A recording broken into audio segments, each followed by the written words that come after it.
Veni Creator Spiritus, mentes tuorum vis. Alô, galera, estamos aqui para mais uma aula de Reiki, tá? Dando continuidade à aula passada, vamos falar hoje do Reiki no Japão atual, tá bom? Vamos lá. Logo após a morte do Dr. Uzui, o movimento do Reiki do Japão se dividiu em diferentes grupos, entre os quais Hayashi Shiki Reiki Ryoho, do Dr. Hayashi, por razões desconhecidas. Em algum momento, o Dr. Hayashi se desligou da Uzui Reiki Ryo Akai, o que foi comprovado pelo fato dele ter criado seu próprio método. Outro fato leva a essa conclusão, uma vez que ele transmitiu a Takata o nível de mestra-professora de Reiki, o que não faz sentido, já que somente o presidente da Gakkai poderia entregar a alguém o título de professor.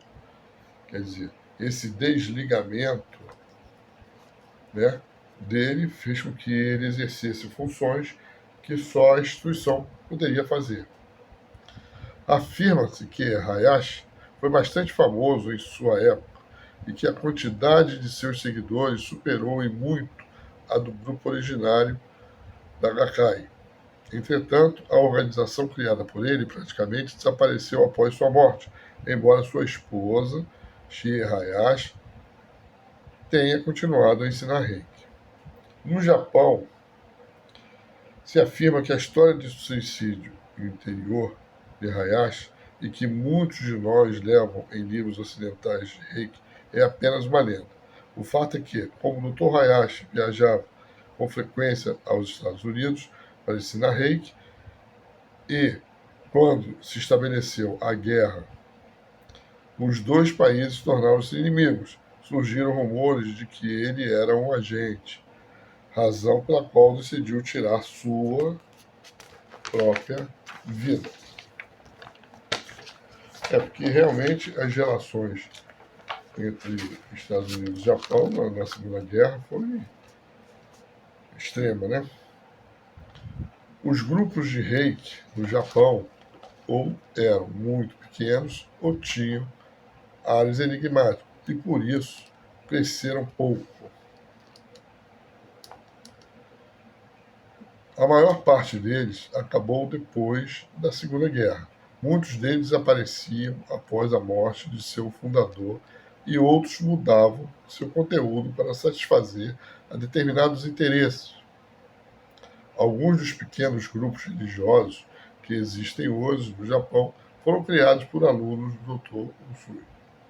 Entre os anos 40 e 80, houve um grande vazio na história do Reiki e faltam informações sobre os fatos mais significativos. Esse ato, né, ainda pode-se encontrar documentos, né, mais pesquisa, ainda vai aparecer alguma coisa. A cultura japonesa é conhecida e, de certo modo, ridicularizada pelo fato de que certos métodos desenvolvidos no país e exportados para o Ocidente devem ser novamente introduzidos lá para que os próprios japoneses o aceitem. Aconteceu isso com a cultura macrobiótica, que se tornou conhecida depois que se popularizou nos Estados Unidos e foi levada de volta para o Japão. O mesmo aconteceu com o Aikido, com o Shiatsu e com o Reiki. Em razão disso, somos obrigados a nos referir como o Reiki ocidental àquele ensinado por Takata, e como o Reiki japonês àquele ensinado segundo os métodos da Gakkai e de outros grupos relacionados a ela. É interessante falar que esses outros, né, grupos cresceram muitos, tá? Tem muita vertente, muito segmento diferenciado. Por isso, hoje, quando se faz o curso de Reiki, nesses termos, tá? Ele tem que ser muito bem visto, não só a pessoa que está transmitindo, mas o segmento que ele está se referindo e que ele está ligado. Em poucos anos, o reiki ocidental se difundiu por todo o país e em 1999 o reiki havia se convertido em uma técnica muito conhecida. Entretanto, passaram a existir muitos tipos de escola de reiki ocidental, considerando-se que os japoneses são muito bons para sintetizar, tornam-se hábeis quando se trata de encampar um sistema de pensamento, um conceito, uma máquina, uma técnica ou uma religião, e mudam tudo isso totalmente. Com frequência, o resultado obtido é muito melhor que o produto original. É a evolução que eu comento com vocês, né, que eu falo com vocês, que existe e que o japonês é mestre nisso, né, em manter as tradições e em evoluir essas tradições para o momento atual. No caso do reiki ocidental, praticado no Japão, a corrente de transmissão não tem grande importância. São muito poucos professores de reiki que se interessam por saber com quem seu aluno aprendeu reiki. Logo, é perfeitamente possível perguntar ao professor qual linha ele segue, sem com isso ser descortês.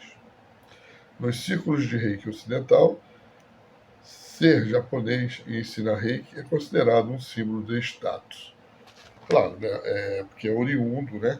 É oriundo de lá, então existe essa mística, né?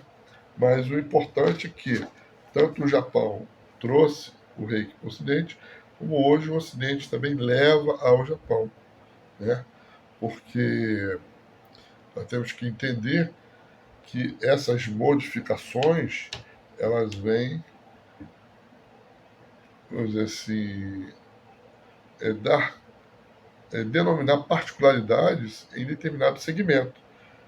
É muito difícil, né, você ter essas particularidades todas reunidas numa só.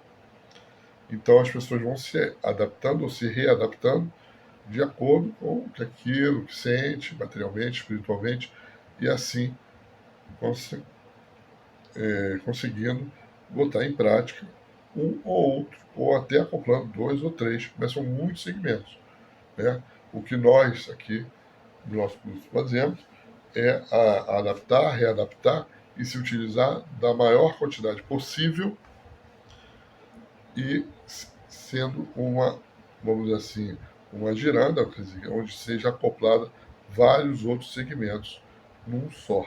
Né? Então, o nosso reiki é um reiki universal e, vamos dizer assim, agregado a várias técnicas, que para nós tudo é reiki.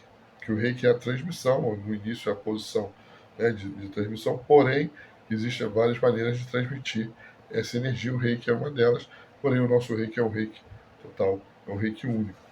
Perfeito? Terminamos essa aula aqui e até a próxima aula, dando continuidade ao nosso estudo desse início de história e formação do reiki.